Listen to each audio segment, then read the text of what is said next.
So you're the David Chappelle of our time.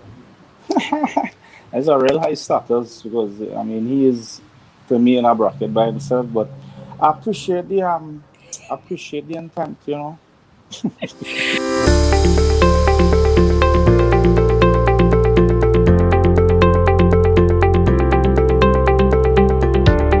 We are here with the man or the woman, depending on the Hello. character,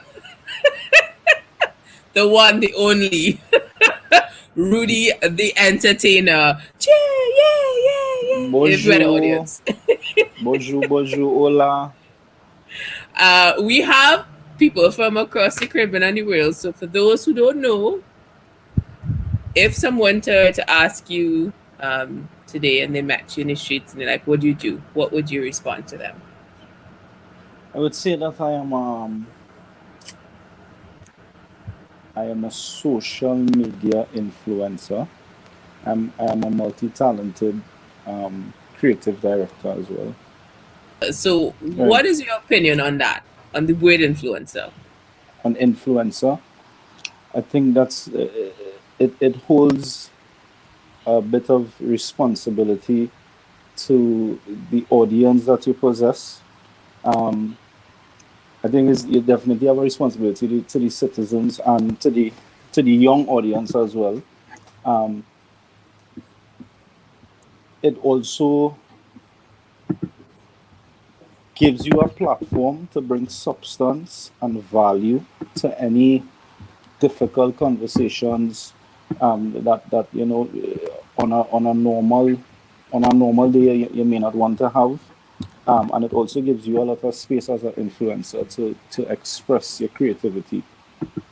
When it comes to that creative element, how does that start? Do you, you have script writing, you have a storyboard, how does it work? Right. So normally when I do my daily videos, I don't really do any scripts. Kind of go with the flow. Um, and sometimes it's based upon something I may have gone through during the day. You know, something I may have experienced with a family member or a work colleague or a neighbor, or it could be just a general conversation that I had with a friend. That I'll be like, that is that's a serious thing to talk about, but let me see if I could sprinkle a little humor in it because people like to laugh, but still maintain that substance and drive home the message now. So you're the David Chappelle of our time. It's a real high status because I mean he is to me in a bracket by himself, but I appreciate the intent, you know. When it comes to being called an influencer, there's this affiliation with the Kim Kardashians of the world thinking it's a negative space. Do you Right. feel some type of way being called an influencer? No, I mean each influencer has their interpretation of what they bring to the table. So I think it's more about knowing yourself as an individual and knowing what you're about. And once you have that confidence in yourself that listen, I'm doing this for the likes and the likes, but I'm really doing this because I have a passion and a love for it, and I really want to drive home a positive message and keep inspiring people in a good way. I think it should be good. So tell us a story about the first piece of content you created, the first video that you posted up. Um, but that was back in and then of 2014 into 2015, and I am a videographer by trade, so um, I was trying to promote my company. At that time, it was a little challenging for videographers to get a consistency of job opportunities and collaborate with people and stay afloat. You will get a lot of work, but not a lot of paying work. So I was really trying to find an avenue where I could have promoted my production page. And true story, and I probably tell it too much, but At that time, my first daughter was on the way, and I was really in a rut and a hole, and I just needed to start thinking out of the box, man. So I was on the throne. I was taking time on the throne, and it was a very quiet Saturday evening, and I was just in my thoughts. I was like, yo, talking to the big man himself. And I said, listen, is either going to find a job because I've responsibility coming my way. I'm going to be in charge of another human being. So is either find a job now and forget all of this, or I find an avenue in order for it to bring some sort of income. And I thought a, a voice just told me, listen, you are your own product, right? And I had to ponder on that for about 2 days, and it's like, what the hell does that even mean?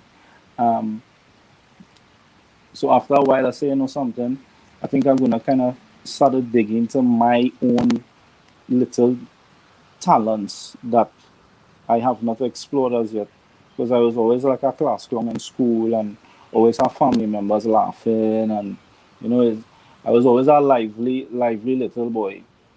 So I told myself, something. I think I want to go in front of the camera and do some videos and see how that goes. And one of my first videos I did was about how to keep a man in 2014. So it was just like little advice that I was kind of giving out to females, to how what you should do in order to just keep your mister happy in your relationship, my boy. Things that again people would not talk about on a regular, like especially men wouldn't say those things. So it was really unexpected, and I think that's why people kind of latched onto it and really started enjoying the videos. When it comes to those tips that you gave, what in particular in that video stood out to people? Was there one of the tips that people was like, yeah, boy, this making sense, and started to share it? Um, I can't really pinpoint exactly when it happened, but I know it would have been based on me just being consistent, and because at that time I made an oath to myself that I will do a video every single day.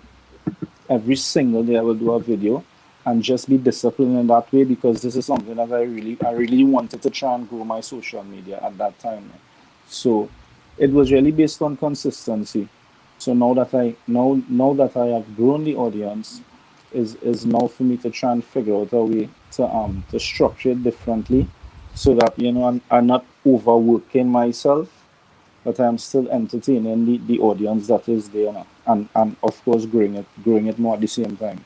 When my first set of videos, I used to curse, right? Not in all my videos, but there were a couple of videos that I would have used some explicit words, and um, I just realized after a while that you don't really need to curse um, to be funny in a way, and that is just something that I realized, as I say, just being consistent and doing more content, and also engaging with the audience and seeing what they like. So, and then also realizing that, wait, it's our young ones watching the videos as well, So that kind of made me change direction. Um, but I don't regret doing it, though. It was all part of the process.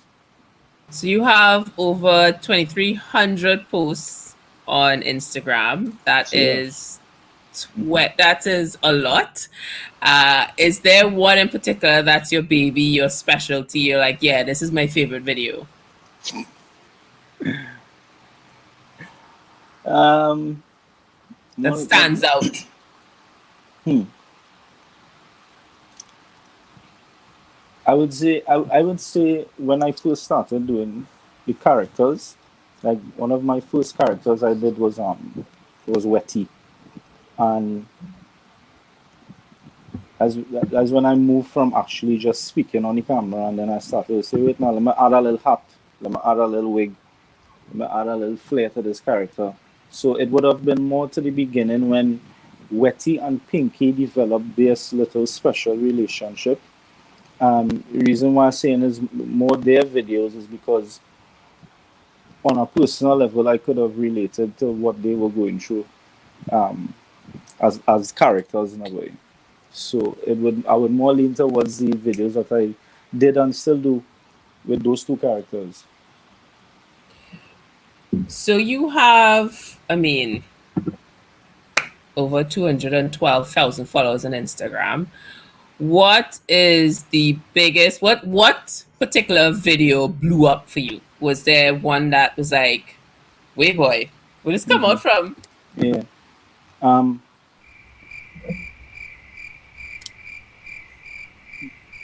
it's kind of more than one, Okay. and I will really judging it based upon the people and the the